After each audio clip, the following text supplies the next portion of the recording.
जब कोई बीमारी व्यक्ति को घेर लेती है, पूजन करने वाला व्यक्ति, मंदिर जाने वाला व्यक्ति, स्मरण करने वाला व्यक्ति, नाम जाप करने वाला व्यक्ति, भगवान का भजन करने वाला व्यक्ति जब बार बार तकलीफ भोगता है तो भगवान से विश्वास उठ जाता है।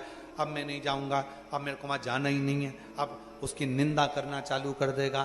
फिर धीरे धीरे वहां जाना बंद कर देगा, निंदा करना प्रारंभ कर देगा। वहां तो मैं जाऊंगा ही नहीं, भगवान सुनता ही नहीं, भगवान तो ऐसा हो गया, भगवान तो वैसा हो गया, मुझे कोई मतलब नहीं, सब व्यर्थ की बातें हैं, सब ढोंग ढकोसला है।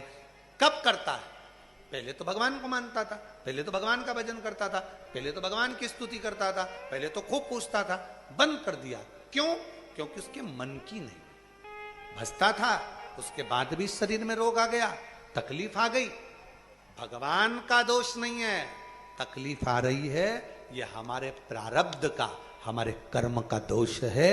वो तो तुम गुरु की शरण में हो, परमात्मा की शरण में हो, भगवान की शरण में हो, जाते रहो।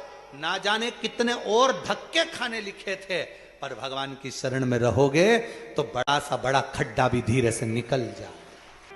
बस में सफर करा है तुम लोगों ने? जम के बोलो जरा। दचका पीछे ज्यादा लगता है कि आगे ज्यादा लगता है? पीछे, क्योंकि ड्राइवर की सीट से जितने दूर रहोगे उतने दचके सहना पड़ेंगे। ड्राइवर की सीट के पीछे रहोगे, दचके कम लगेंगे। उसी तरह गुरु से और भगवान से जुड़कर चलोगे, संसार में बहुत दचके हैं, लगने नहीं देगा।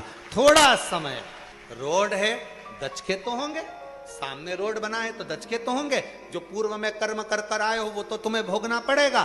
संसार सागर में भोगने के लिए तो आप और हम आए हैं, पर अगर गुरु और परमात्मा की शरणागति में धीरे धीरे चलते जाओगे, खड्डे भी होंगे, दचके भी होंगे, तो धीरे से निकल जाएंगे। साथ मत छोड़ो, साथ लगे रहो, भजन करते रहो, कीर्तन करते रहो, मंत्र जाप करते रहो, स्मरण करते रहो। आपने अपनी जिंदगी में ये बात को बिठा लिया, थोड़े दचके हैं, निकलेंगे, थोड़ा समय बेकार चल रहा है, होगा, समय है, कटेगा, धीरे धीरे कटेगा। समय बेकार आता है जब पैया कीचड़ में फंस जाता है, तो धीरे धीरे धूप आने का इंतजार करो, कीचड़ सूखेगा, गाड़ी निकलेगी।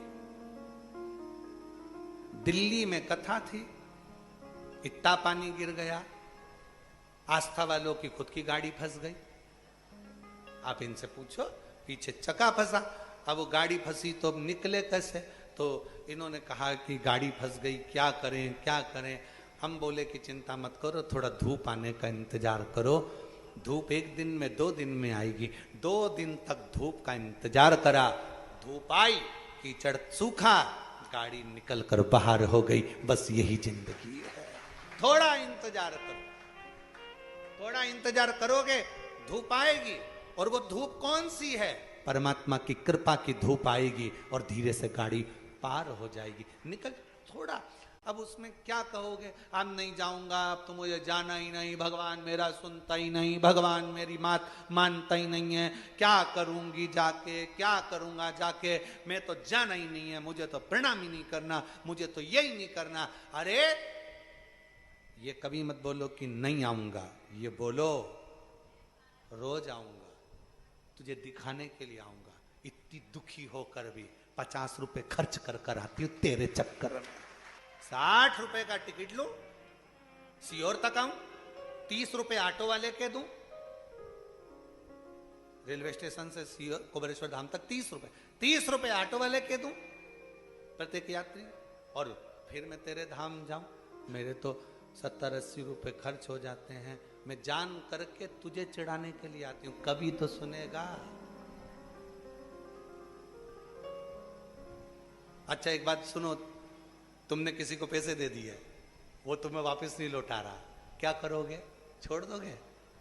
अरे बोलो तो जम के नहीं, जाते रहोगे। ओ कल्लूमल जी, ओ कल्लूमल जी, पैसे? कल्लूमल का दूंगा दूंगा। अब तुम बार बार जाओगे ना तो कल्लूमल विचार करेगा पीछे से खसक जाऊं, उधर से खसकेगा, फिर रोड पे मिल गया, फिर जैसे ही देखा उसको याद आया पैसे देना है यार, इसके पैसे देना है, बार बार मिलता है, देना है। तुम भी बार बार आते रहो, उसको याद आएगा, दे दो।